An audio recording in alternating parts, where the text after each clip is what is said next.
Now, if martial arts studies is anything, it's multidisciplinary.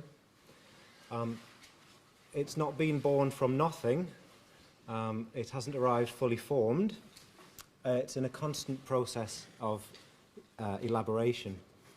Is it simply history, Peter?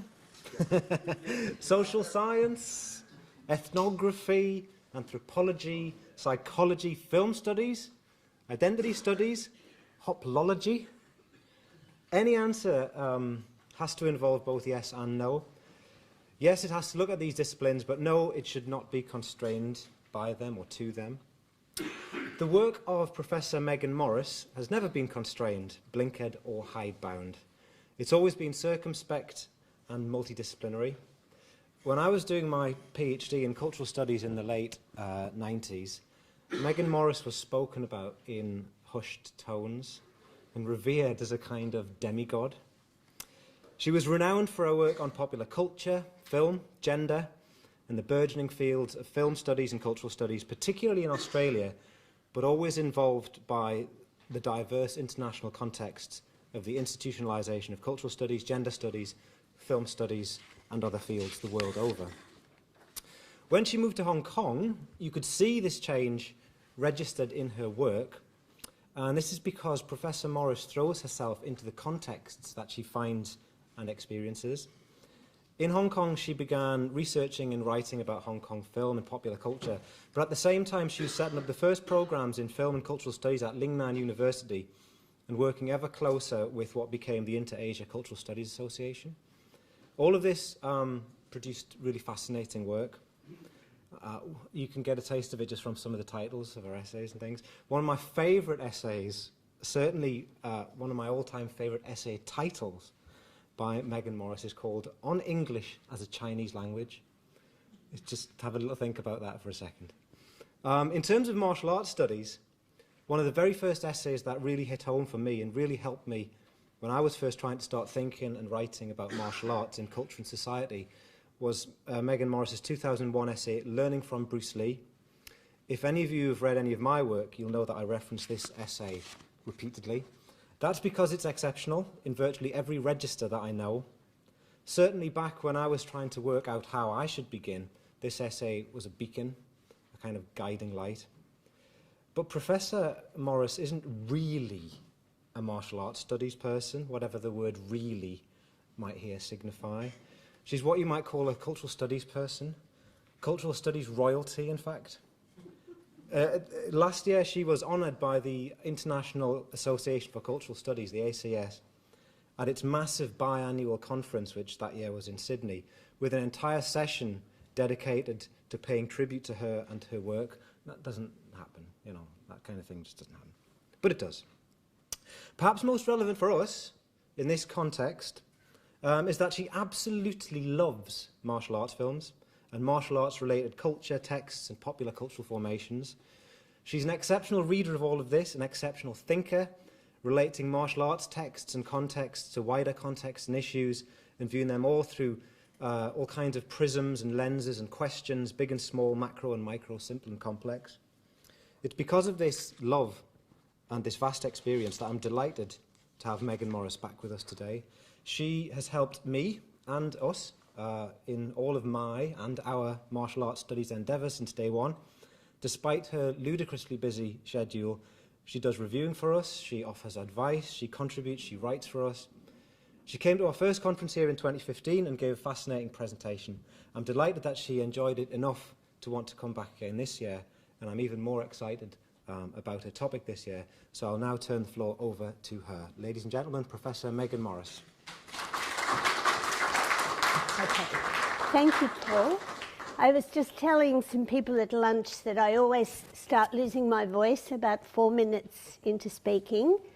This always happens. It's happened since I was a child debater.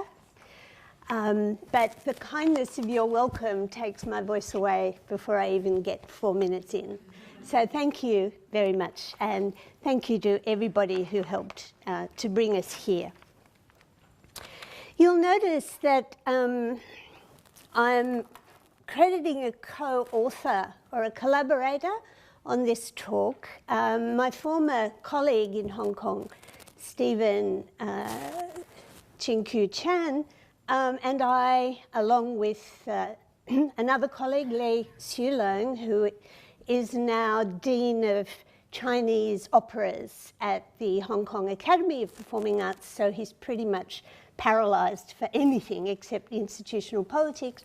But the three of us have been working for 15 years on a book project around the transformations of Kung Fu cinema in Hong Kong since 1949.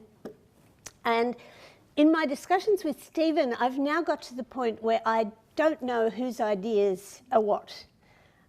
So in discussion with him, I thought I should present this as a joint talk. The second reason, and this is germane to some issues that I'll touch on, is that I am illiterate in Chinese. I have a limited capacity in Cantonese. I can terrify taxi drivers because someone who looks not like me should not know the foul language that I do, which I learned in a gym, and I have an excellent vocabulary for food.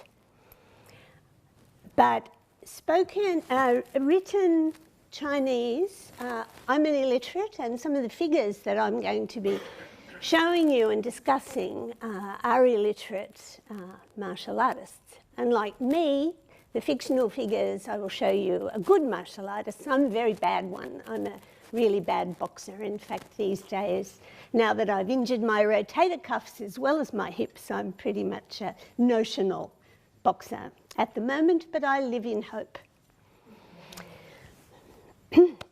Disenchanting Jianghu, historical experience in the Kung Fu Refuseniks in cinema, is actually the title, here it goes, of a paper that I will write. I can only sketch a little bit of it today because in responding to Paul's invitation, I started thinking about two framing things, that this is a moment of field creation or a part of that process. So two questions that came to my mind were, firstly, what can my kind of film cultural studies bring to martial arts studies? And secondly, what is the kind of topic that is emerging in common? And one of the ones that we will be discussing tomorrow, I think, in the workshops and roundtable is embodiment. So those issues and what film cultural studies brings into martial arts studies is more what I am going to be addressing today. Now, let me do this right. But first, I want to lay down some of my ground rules about film studies and how do you look at a film in the way that I find it interesting to approach movies, martial arts movies. One approach, which I think is very interesting, but I don't myself actually practice, is to look at the actors in Hong Kong cinema who were accomplished martial artists. Increasingly in the 80s and 90s, and certainly today, that's usually not the hero. It's a minor figure or a structurally important person. In the key film that I want to think through today, Zhang Zhe's famous 1975 film called, in English, Disciples of Shaolin, but the original title actually translates and should translate as The Hungar Kid. This is the brother of the hero, and this actor was the accomplished martial artist. He actually set up his own school at one point. And within the film, Wang Hon is the character's name. The actor's name is Chi Kwan-chen. He, within the film, withholds his Hunggar until he's forced to use it. And he advises his smarty pants, arrogant, swaggering young brother also to keep his kung fu under wraps. You can follow some of these people. Some of them are really, really interesting because in the 70s and 80s, some of the most accomplished martial artists in Hong Kong cinema weren't from Hong Kong. They were Korean or they were Peranakan Chinese who'd come up from Southeast Asia, often through Singapore. That's not what I do, but it is something you can do. I don't look at fight clips, and I'll show you something about that in a moment. But I do have a premise, and after Peter's talk yesterday and some discussion in a panel this morning, I want to lay out very simply my first premise. Films are real. They're not the opposite of reality. They do produce fiction. But one of the difficulties for film studies is that, yes, they're real in the way that dreams are real, but the kinds of logics that we need in order to grasp the quality and the nature of their reality, particularly as complexly produced socio-economic productions and as productions that affect people's lives, but in ways that even the best marketers cannot guarantee. There is a volatility to the period of impact of a cinema, of a film, that makes it difficult to settle on a way of approaching the reality, the realness of cinema, in a way that convinces anybody who isn't madly into film studies. Thank you. I get too excited and I'm banging on the... Films are real. Okay. Point one. Now, so I have some issues sometimes with how historians talk about cinema. Peter is a fabulous target, right? Because he says in black and white, boom, things that a lot of historians think, but they don't say, you know. And I'm not interested here today in a combative relationship to that, but as a different kind of combative move, I want to rephrase something that Peter wrote in an article on practicing martial arts versus studying martial arts. Peter wrote, practice has a history, and thus history informs practice. Martial arts has a history, and there are real historical records that can be researched to bring martial arts into historical study. My rephrasing is filmmaking practice has a history. And thus history, but there, what I'm meaning by history is becoming vaguer. History informs filmmaking practice. Martial arts cinema has a history. And there are real historical records, including the film texts, that can be researched to bring martial arts cinema into historical study. So I want to put us on the same plane on that point, whether Peter likes it or not. I see these propositions as continuous. That doesn't mean that I think historiography and film studies are the same thing. I think a lot of these differences are actually differences at the level of meta-discourse, differences in our practices of verification, our legitimation stories, what we do with archives. But But there is a creature that inhabits basically the Rupert Murdoch press worldwide called the postmodernist, who doesn't think anything's real and doesn't believe in truth. That's not me, and it's not anybody with half a brain in film and cultural studies. That's my most combative observation.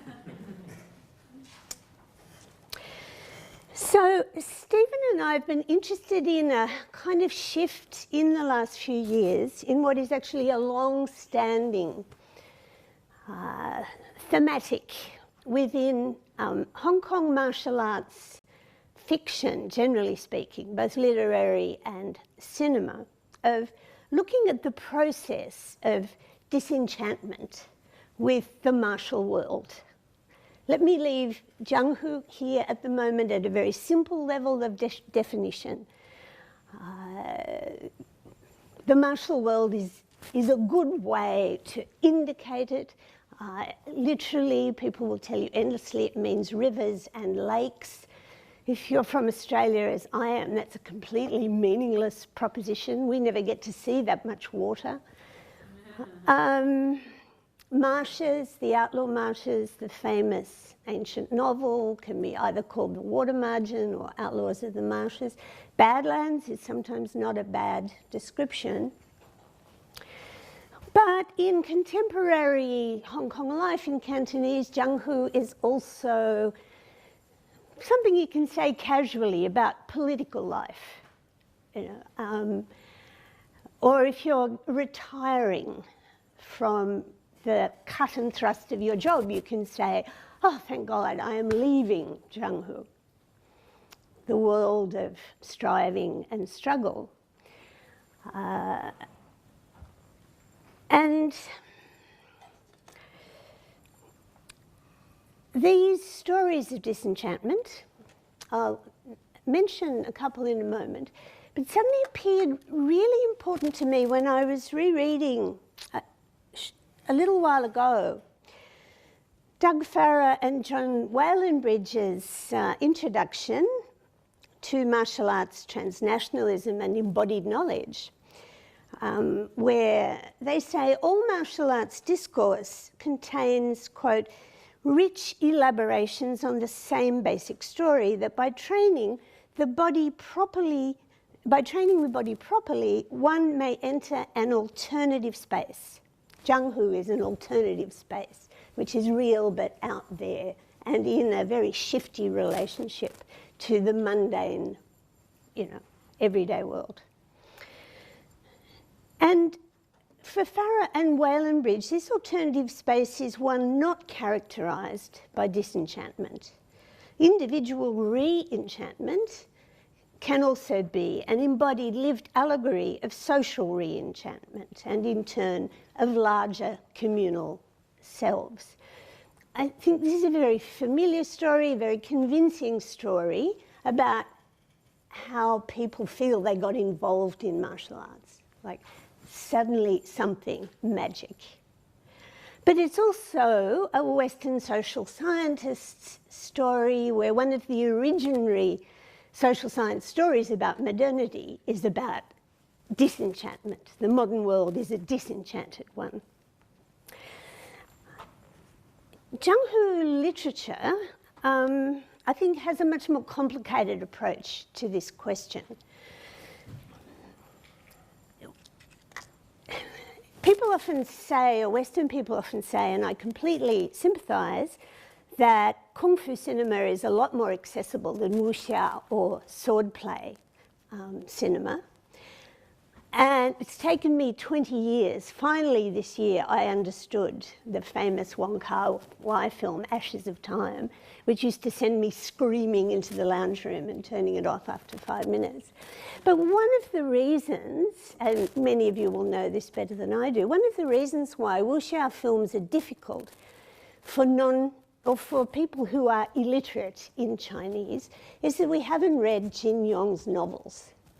And we certainly haven't read any of the other literary fictions on which the film stories are based. So to try to watch a very fine swordplay film without access to that written heritage of fiction is a bit like trying to make a joke along the lines of winter is coming to someone who's never seen or read Game of Thrones and never even heard about it.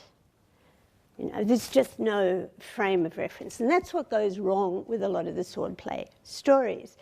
Now, within Jin Young's fictions and some of the older stories and legends and operas that his work draws upon, people are often trying to get out of Jianghu, or they're trying to leave it. They're washing their hands in the golden bowl. They're heading out for the hills and woods of reclusion where they can practice music with none of the blood and graft and corruption of the martial world. But in recent times, I think Hong Kong cinema has started to produce some truly exceptional films which are about the move to disenchant the entire mythology, which doesn't necessarily mean giving up martial arts, but it means revising the significance of all of this inherited culture.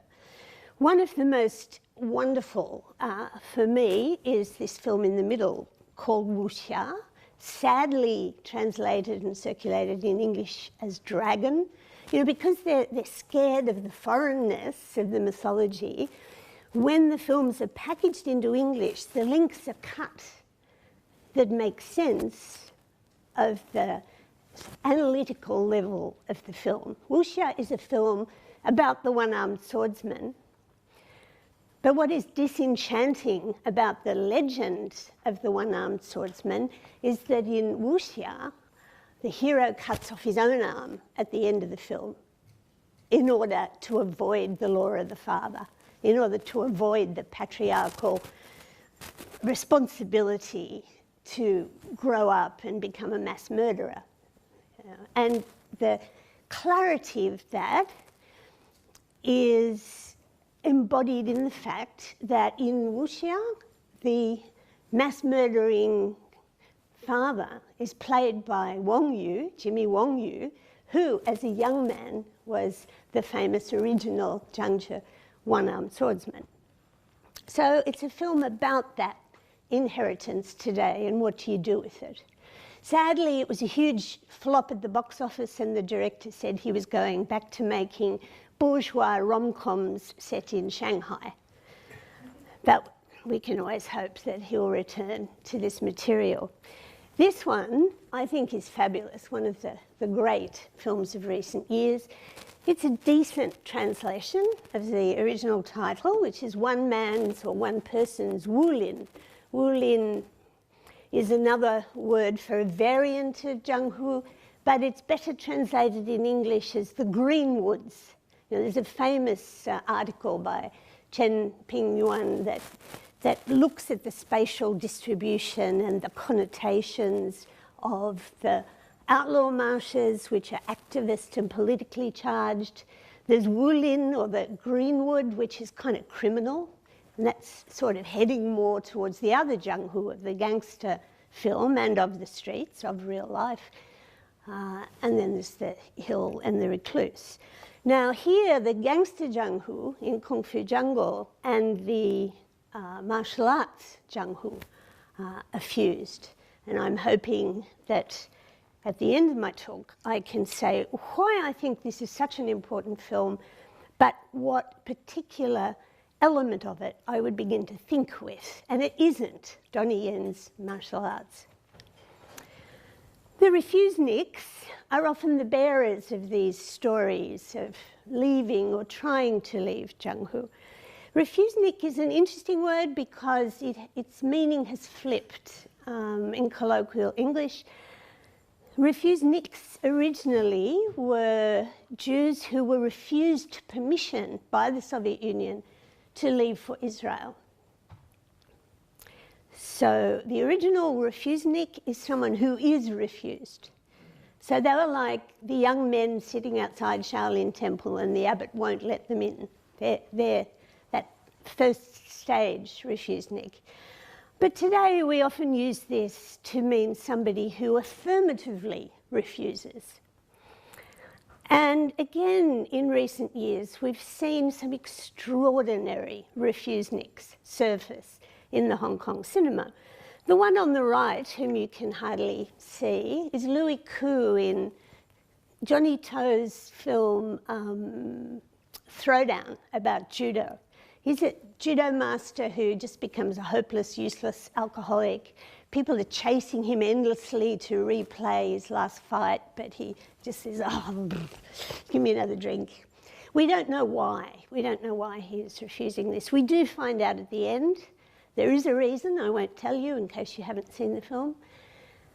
But importantly, at the end of Throwdown, there is not exactly a redemption, but a return to the creative source. The last fight in Throwdown is iconographically a reiteration, and that's a word I'm going to use quite a bit, a reiteration of the famous closing scene of Kurosawa Akiro's 1943 seedbed film, Sanshiro Sugata, or Sugata Sanshiro, the last fight in the grass field under the open sky.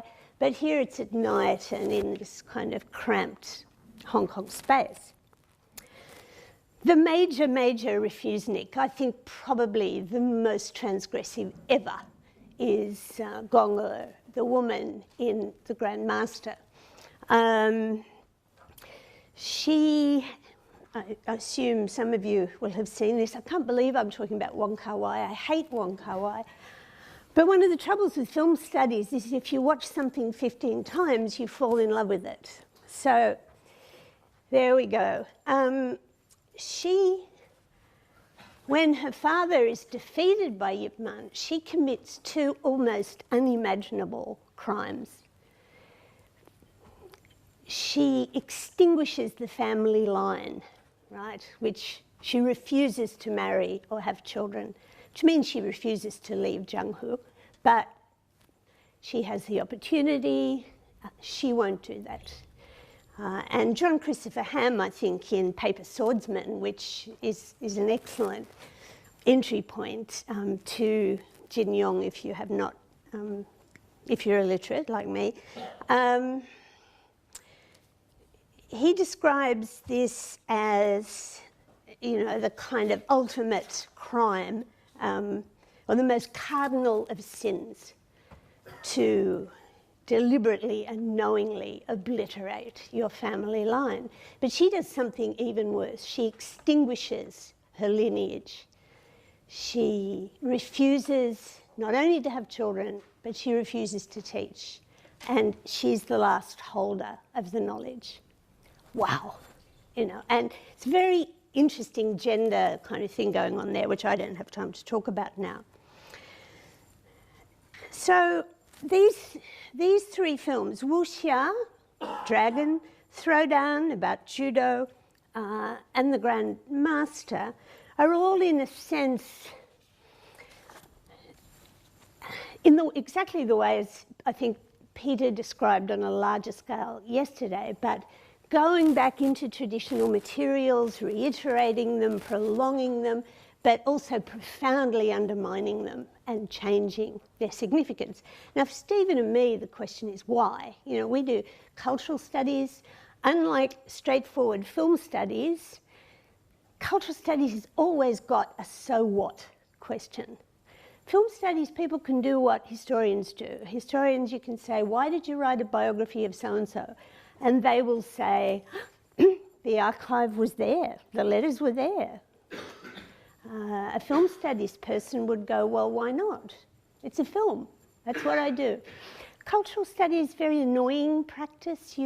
One of the reasons a lot of cultural studies is quite bad is that if you ask, so what, students can be trained to reach for some huge proposition about race, gender, disability, any kind of issue, and sort of overload the political significance of some silly little essay they've written about one scene in a movie. You know, it's always going to be fighting the good fight of the transformation of civilization.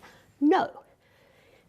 But if you don't answer it that way, you do have to find a responsible answer to the so what. So we look at these films and try to situate them in Hong Kong's very fraught, complex and volatile present. Now, I mentioned reiteration, and I said at the beginning that when I come to look at a film, I don't start with the fight scenes. There's nothing wrong with that. The point I want to make, alongside films are real, is that the documentary and the instrumental use of cinema to record, to create an archive, to pass on knowledge, is as old as the cinema itself. It's almost coextensive with the history of cinema. One of the reasons, I mean, this is a great YouTube site on Victorian and Edwardian martial arts and exercise films, but one of the reasons there's a lot about Savate is that France was crucially important in the early development of cinema, but also they started developing curatorial practices and interests, quite nationalistic interests, in documenting the history of French importance in cinema. So you have this huge collection of Savate clips, and I would recommend, if you watch the one on the left, which is fabulous, of these chasseurs alpins dancing in the snow, turn down the sound. You know, they've put this campy, it's unbelievably camp and funny with the sound over it, but I think it's more respectful to see it in the silence that is its due. More interesting to me is 1924, this moment, another, let's say, instrumental, but I'd prefer to say autodidactic use of cinema. Paul, like many people, has told us lovely stories about watching DVDs and trying to learn from Bruce Lee films, other martial arts films. 1920s is really the decade of the takeoff of advertising as a culture worldwide. Wrigley's chewing gum gets going in the 1920s. But here, there's a little bit of debate about whether this is Joseph Charlemont or Charles, I think it's Charles the son, who has a great film that is a promotion of Savate. The person on the left here is a woman with like long hair, and the message is French boxing is accessible to everybody. And you can watch this film at some length. But embodiment is really hard to talk about in cinema, and I'm going to do up my shoelaces or I'll fall over, which is a really bad accident of embodiment. Thank you. Because mostly what people do is talk about the representation of embodiment. People take a film, they write their own little text, which is a plot summary, and then, you know, find some indicators of gender, race, sexuality, colonialism, and write a moral diagnosis of the little plot summary they themselves have produced. We teach students to do this, a very teachable technique. People do learn things, but that is not thinking about embodiment. In fact, to me, to think about embodiment in cinema, rather than the moment of filming the film, you look at the audience. That's where, in true cinema, I mean primal cinema, true is a stupid word today, it's in that context.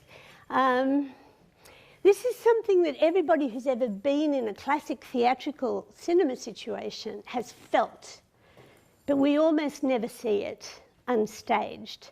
This is me and my husband watching Baz Luhrmann's Australia on a massive screen, and there's a cattle stampede, and the cows are coming straight at you, and one of the great ham actors of Australian cinema is dying under the cattle hooves. A very florid, melodramatic death. A friend of mine, who is a leading art photographer, had somehow smuggled into the cinema a giant camera And that is actually an in-the-moment shot of an audience response to a huge action moment. I particularly love it because it is so stereotypically gendered, right? There's cliche going on here. That's me, am going, you know, my traps are heading for my ears. I'm completely overwhelmed and engrossed in melodrama. My husband is going, oh, what a crock of shit. And when you see the original, the whole image, on my left is one of the first big film producers of Australian cinema. In fact, Quentin Tarantino has pinched half of his exploitation stories, and he has exactly the same look as my husband. It's like, oh, fuck, Jack. That's so bad.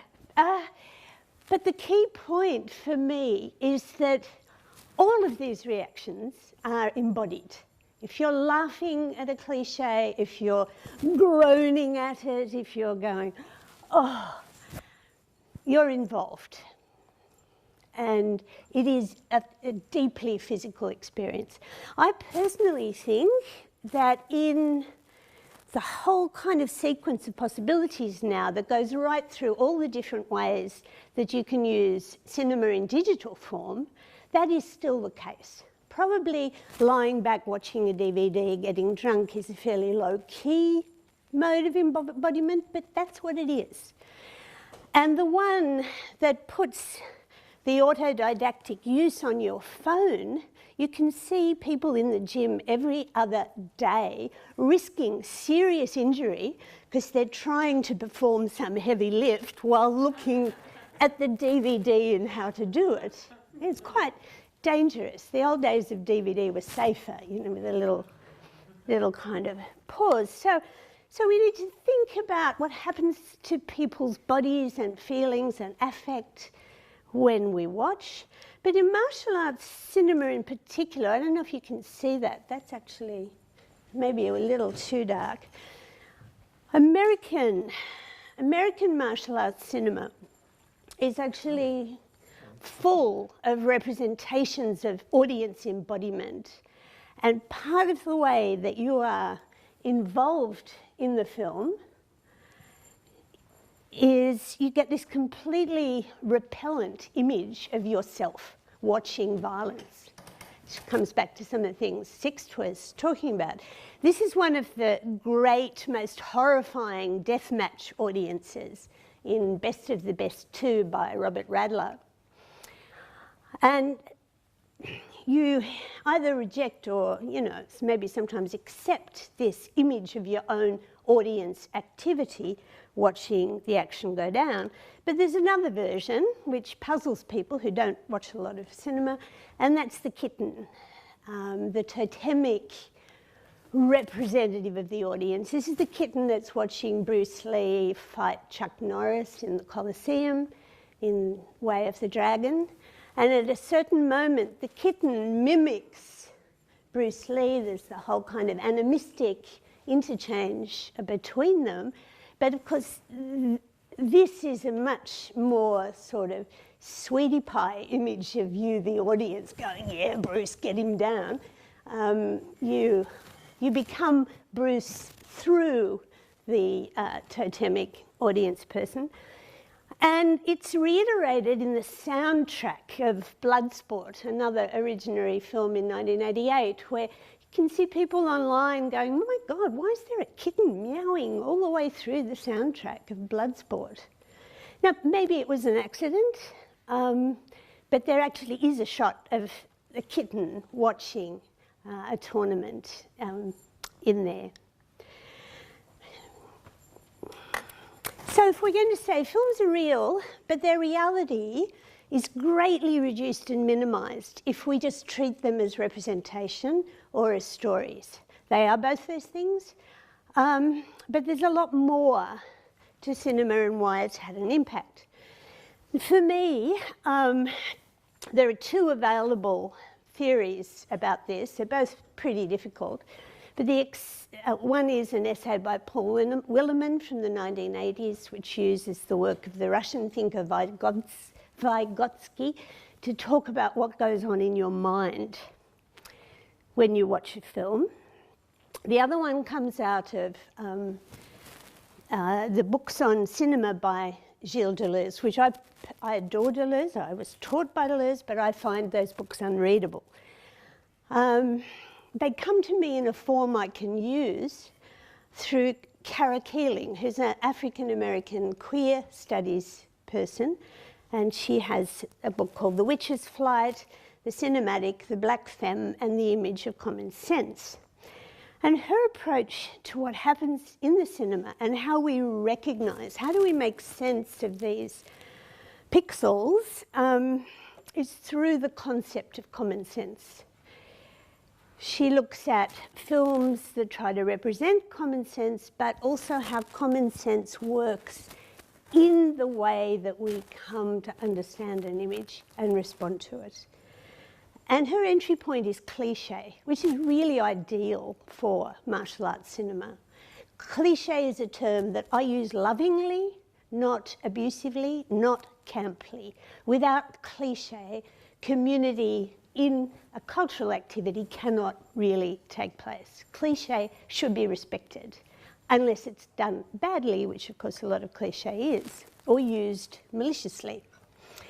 A cliché for Keeling can be understood as a common memory image directed onto a perception prepared according to a common sensory motor schemata. Now, this is this difficult vocabulary out of Deleuze, but the sensory motor movement is that. That's what it is. Like my eyes see something, my traps hit my ears and knock the microphone away. Yeah. The senses, you move in response, physically, in response to cognition.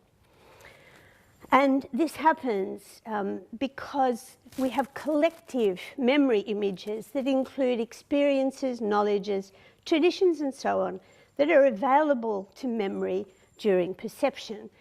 One of Paul's favourite writers, Ray Chow, has a version of this called pre-gazing, that you understand a film because of what you saw before you ever went near the film. Otherwise, you wouldn't be able to make any sense of it. I find pre-gazing, a little bit kind of heavy, and I like this idea of common sense and cliché. Let's take the gun cliché. 2 years ago, I was telling Peter this earlier, I discussed a moment in his book where he says to us that, of course, the Ming had guns all the way along the Great Wall, and this is baseless nonsense to represent guns as something new or shocking in the Chinese world. And my response then was, well, yeah, of course, but the question is, especially when you're dealing with Chinese people who know perfectly well that the Ming had guns, why does the question recur? Why does this theme come back? And when does it come back? What I want to suggest this year is that, in fact, it's very rarely about the West or the shock of modernity. That the gun cliché, yes, sometimes is about those things, but usually when people are thinking about that, they're thinking about the Choi Hak moment and Once Upon a Time in China. The films made in that very fraught period, 1984 to 1997, when Hong Kong knew that the handover was going to happen and all kinds of reflection are going on through the cinema. But in fact, it's a very much older preoccupation, and it's what we could call the question concerning technology. It doesn't have to be Western technology, it just fictionally sometimes is. This is a clip from the fabulous 1964 Buddha's Palm Part 2, in which a Buddha's palm expert is caught in a maze, and Li Xuleng has written an article about this, comes up to a gate and goes, nothing happens, and he goes, ha, this must be a steel door. That's why the first Buddhist strike didn't work. And this is a film set in once upon a time, long ago China, right? But the Buddhist palm master knows a steel door when he sees it. He tries again, and this time he manages to open it, but then this happens. Some 1950s robots come out. And for some reason that remains obscure, he doesn't try to even use his Buddhist palm. He tries to use this weapon, but the robots crunch it, and he runs away. And that's the end of that sequence. It's about different kinds of technology, and I think, first of all, we need to remember that when it is used to talk about threats to the future of Chinese martial arts, first of all, that's a Chinese discourse, not necessarily a nonsensical one from outside, but more importantly, it belongs to a genre of anxiety, which Gloria Davies has written this very important history of the discourse genre called Worrying About China, the language of Chinese critical inquiry. And I think the argument would be that the constant threat of death, which we hear about in Hong Kong recently, Hong Kong is dying, everything Kung Fu is dying. The point of that is to project a future in some terms that don't necessarily require calling for some new massive transformation. Gloria Davies doesn't think that worrying about China is a particularly useful genre, but it is one. And films participate in these much wider circles of debate. Now let me show you, finally, a couple of clips. How am I doing for time? It's 1:45, so I'm doing well. Yeah? Okay. I'll show you a reiteration. This is not like a whole film remake. It's not one cliche. It's the replaying of a scene for reasons that you, especially if you're a critic, you have to think about, like, why is that happening? I'll start with a clip from a recent wonderful film about the warlord period in China, Call of Heroes. Has a very strong political edge in terms of how people live, what kind of ethics should you have in a period where your leadership is rotten. I won't pursue that any further, but that's what's going on there. Yeah, I'm sure we all can. Now, where's my escape gone? I put my talk on it, that's where it's gone. Okay, very good.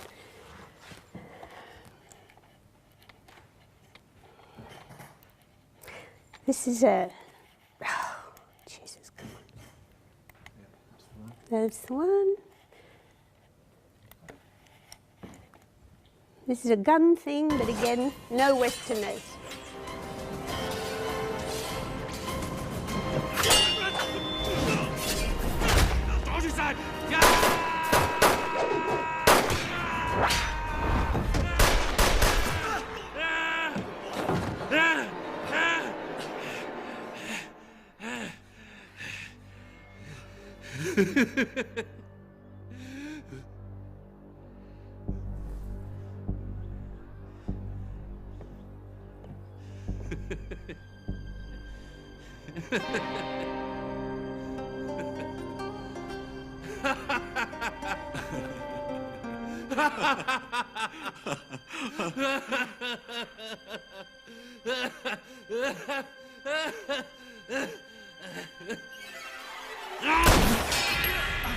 Jin.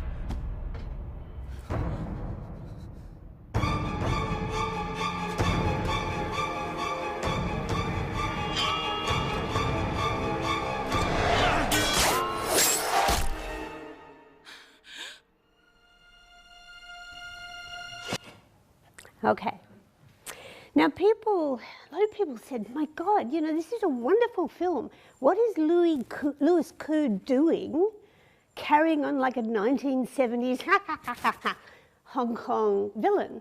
Now, Louis Koo is a fantastic actor. He is wonderful, wonderful, wonderful actor. Well, this is what he's doing. Let me take you back to 1989 and Stephen Chow's From Beijing with Love, which is a spoof on the James Bond films, but also a comedy about the primitive technology in early, in Cantonese martial arts film. Is this going to do the right thing? Yes.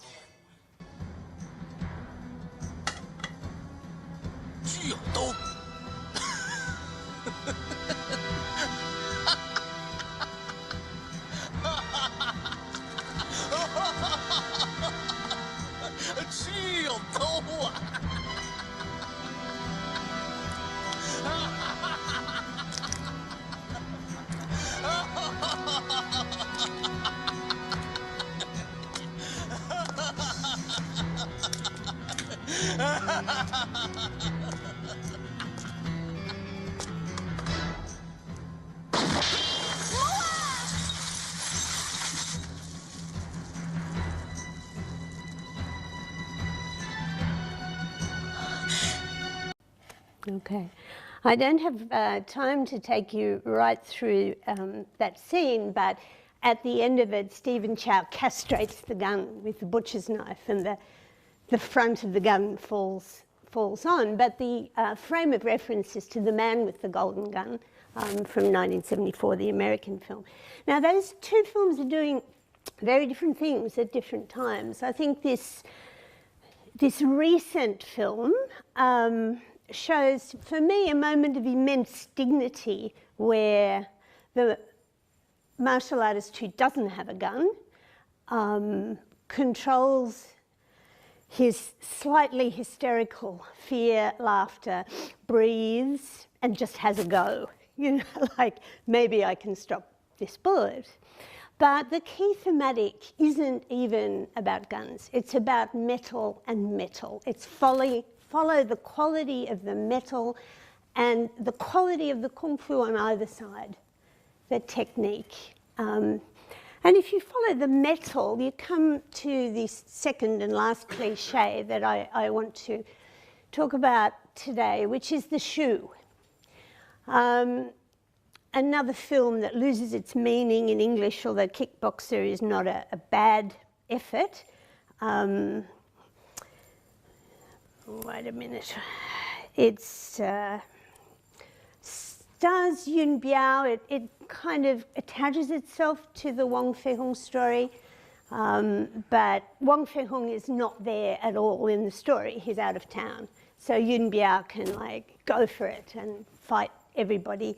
But at the beginning, there are these gold shoes, these technologically enhanced shoes worn by the rare, honest policeman.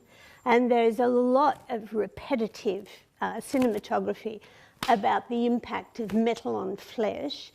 But it is this notion of technology literalized, that technology is an extension of the martial body, not a contradiction of it.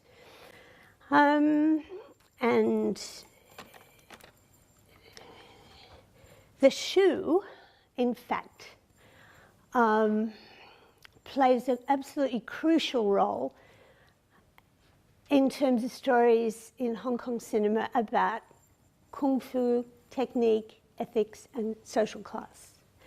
And this is where, for me, I said I wanted to put my interests on the same plane as the historians here. Judkins and O'Neill's book was an absolute revelation.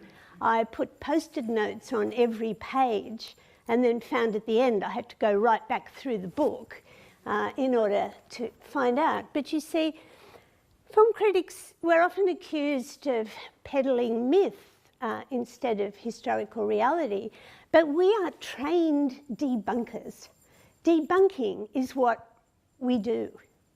If you grew up as I did, and then in a later generation, Paul did, cutting your teeth on Roland Barthes, on Derrida, on all of these critical things, it's a real shock to actually discover that a lot of the materials of cinema, even cinema you know might pretty well, actually have a foundation in social history, because our basic premise is that they probably don't.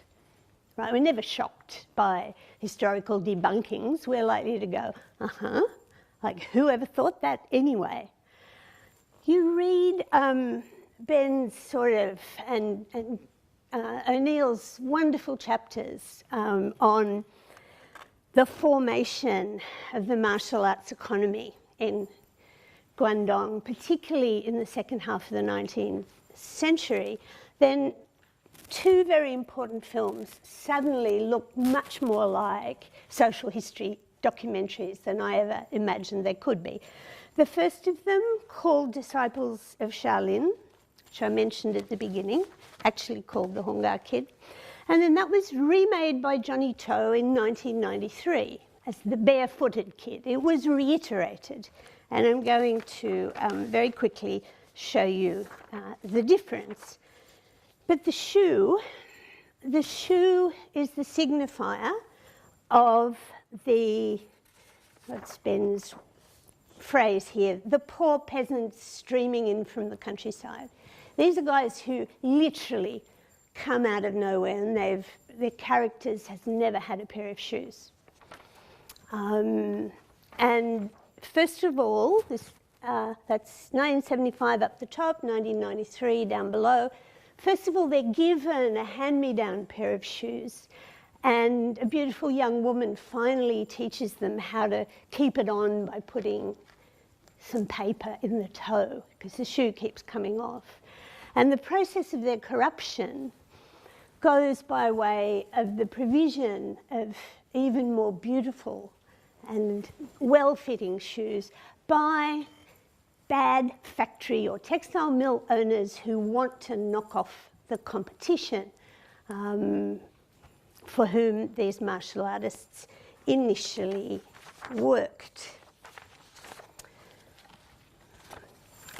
Disciples of Shaolin in film history, just quickly before,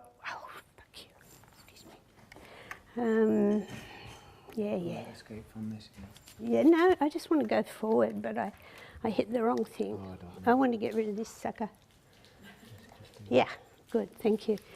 It's really important in film history. It was the last collaboration, as far as we know, of the two great auteurs of the period, Lau Ka-leung up the top and Zhang Zhe down below. Each of them posed in what you could call their favourite cliche of what they represented as directors. The man with the lineage and traditions up the top, the big cigar film director down the bottom. Zhang Zhe is actually a literary critic. He's much more like Francois Truffaut than like a Hollywood mogul, but they fell out in the making of this film over various artistic differences. They did have very different visions. Zhang Zhe couldn't care less whether martial arts could defeat bullets or not. He didn't really care about the difference between one martial arts style and another. He just liked to make great movies, although he was interested and practiced and learned a few things. Whereas Lau Ka-leung felt it was very important not to produce films claiming that martial arts could confront guns, that you had to be realistic and respectful about actual practices. So they compressed and they ruptured, and the other thing about this film is that it's in fact not particularly gory or bloody for a Zhang Zhe film. He's famous for sadomasochistic male anguish. Just right at the end, Alexander Fusheng disembowels himself spectacularly. And this is the reiteration of an old element out of late Qing opera, which was very, very popular. A general from, again, an older story is supposed to have had a terrible wound, and he wraps up his bowels and goes on fighting, as indeed does this. And I just love Hong Kong English, the big fight with wrapped up bowels, like, wow, you know. But then Stephen told me it can also be a word for the sexual act, as he put it. And I said, "What is wrong with you people? I do not want to know about that." But at the beginning, this motif that Lau Kar-leung invented, you know, a lot of the old kung fu films, you have this staged prelude. This one is particularly powerful about the body labouring. Like, Fu Sheng does practically nothing but breathe. Yeah. So that means stop now? Well, no, just you know, I'm just letting Just give me a time. Can you do a few more minutes? Yeah, I can. I just lost half a one.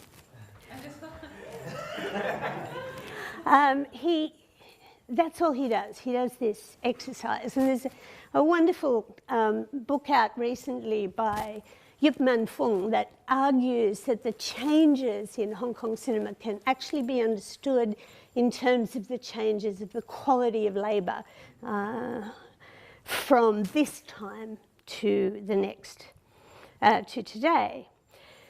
But the film's not particularly bloody because what it is actually about most of the time is what Judkins and O'Neill call Guangdong's highly polarised and reactionary class structure. You can't get anything much more explicit than this. Here is the Refuseniks, the older brother, who says to the young one, "These are very bad people, these mill owners. They're hiring our labour, but you have no idea how evil they are. Do not show them your kung fu." And he feels like this because he has overheard them at dinner. And you see what the mill owner is saying, having these men is merely like keeping dogs. I don't care if they're dead or alive. He has just run in from the slaughter of a battlefield. It's just a battle between two rival textile mills with their little militias, their amateur martial arts brigades. But in the moment of death, this not very good paid martial artist, as his leg comes up, he loses his shoe because he's fought this whole battle in ill-fitting shoes. Illiteracy is another theme, but it's much stronger in the remake in 1993, which has really different concerns.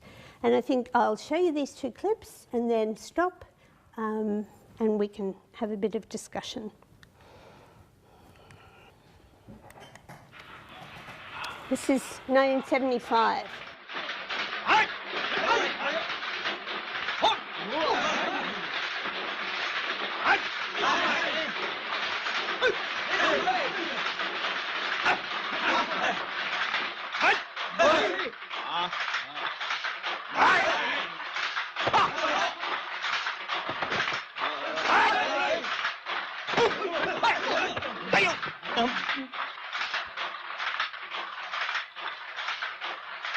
广工，黄汉是在你的组是不是啊？是。有人要找他，你带他去见见。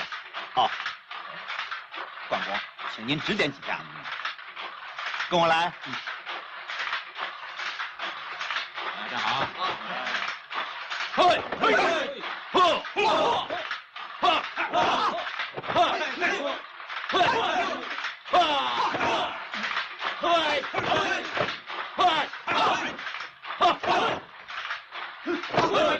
这还有点像样。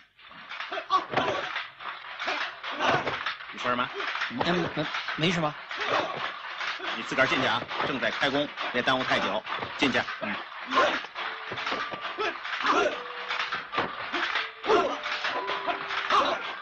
哎，这是什么？还有声音出来。问一问也用不着那么凶嘛。这是什么？告诉你这种乡下人呢，不知道，这叫大黄金表，看时间用的。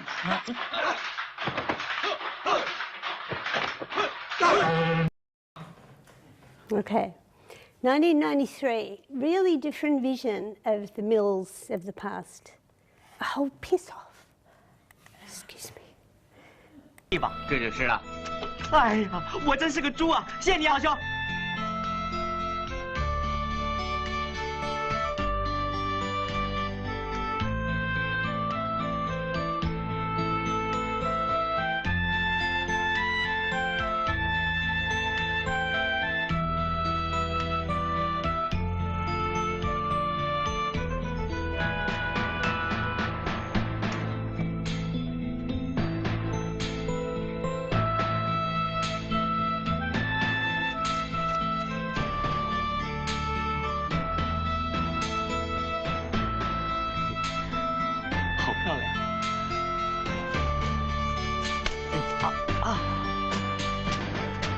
瞎子。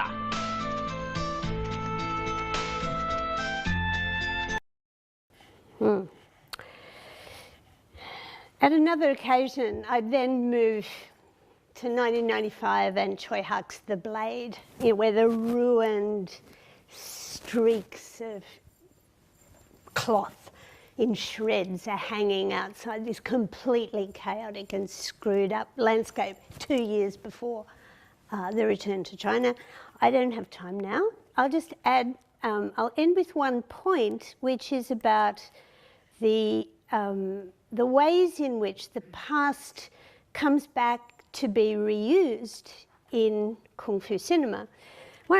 I think to this day the best article on the Wong Fei Hung mythology is by Hector Rodriguez in 1997, oddly, where he said there's a very peculiar feature to these stories. The Wong Fei Hung movies, there's about 80 of them, but they have this habit of just stopping the narrative and giving you a long documentary performance, either of a real martial artist, of a folk song, and he calls this the ongoing archive of Cantonese popular culture, which they were composing at that time, but very much, that's early 1940s, late 1940s, very much in the spirit of initiatives on the mainland at that time to preserve and understand popular culture. In 1975, one of the scenes I would begin with is the bone setting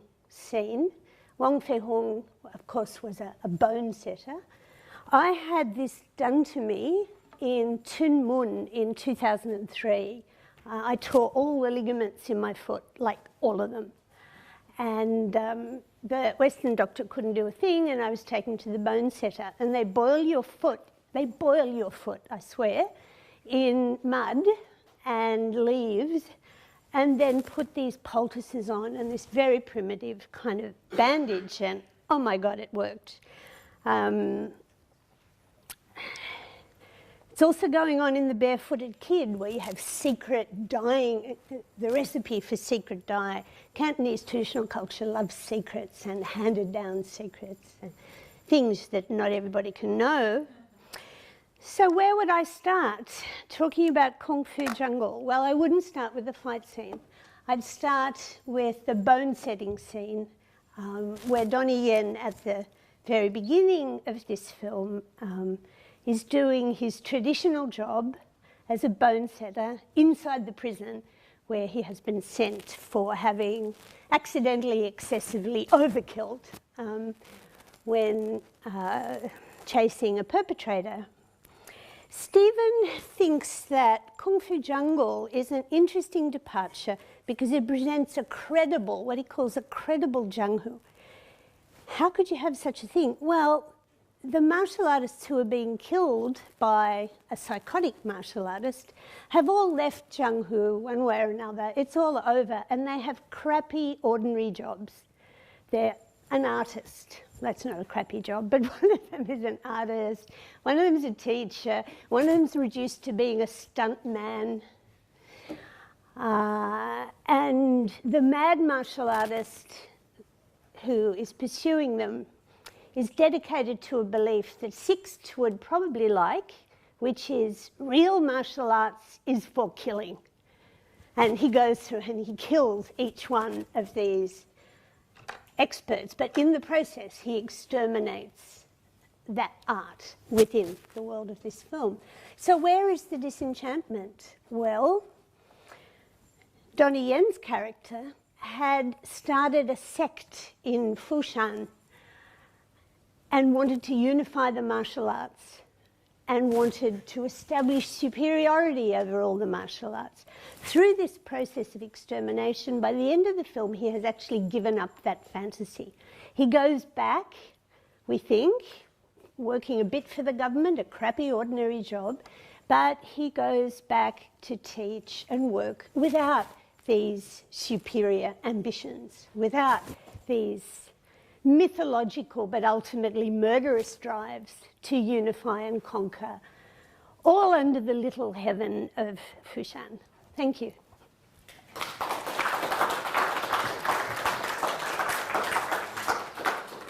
very much. My pleasure.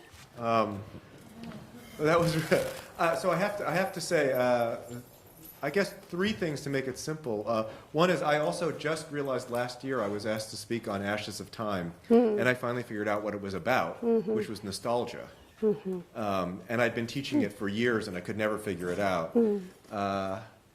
The second thing, by way of coming out, if that you can call, I mean, I don't know, cultural studies people, can you come?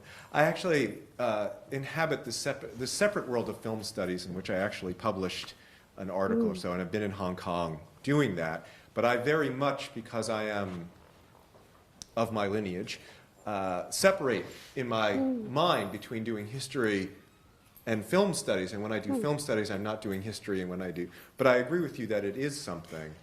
But the other thing that I found was really interesting is almost everything you said was something I have been involved in dealing with in the last few years. Because, I don't know, most people here only saw the martial arts stuff I do, but I wrote a book on the history of guns and gunpowder in China. Yeah, no, I know that. And while I'm doing all this Chinese martial arts stuff, I recently, 3 weeks ago, gave a paper on why guns stopped advancing in China. And it's a new theory about which we'll see whether it's proved true. So, I mean, I guess to be really lame about this, I'd agree with everything you said ultimately, in the sense that the films are real, and I see the reality of them in people's practice. Because something my mother said to me a long time ago is gangsters in America didn't know how to act until they saw James Cagney. And there are martial artists, I've been mentioning to a bunch of people Ralph Thaxton's work. There are martial artists in China now who've been looking back to Shuihujuan and following those practices in their brotherhoods, and but they haven't read the text. They've seen the television show.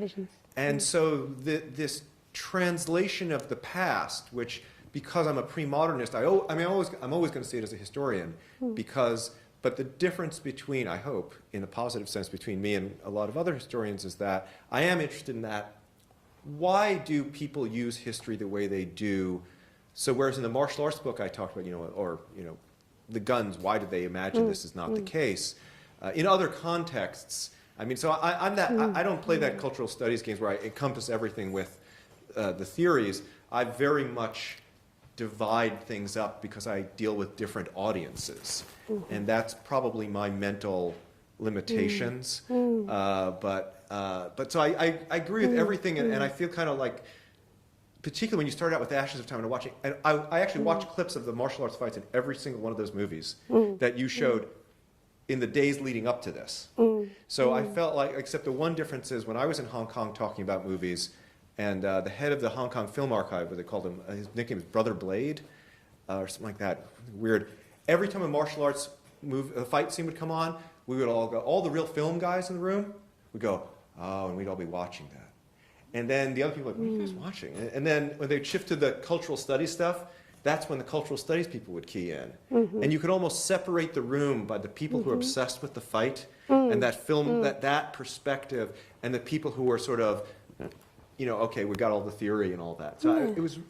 Yeah, I mean, just one little thing. I mean, I don't think, for me, cultural theory and cultural studies are really different.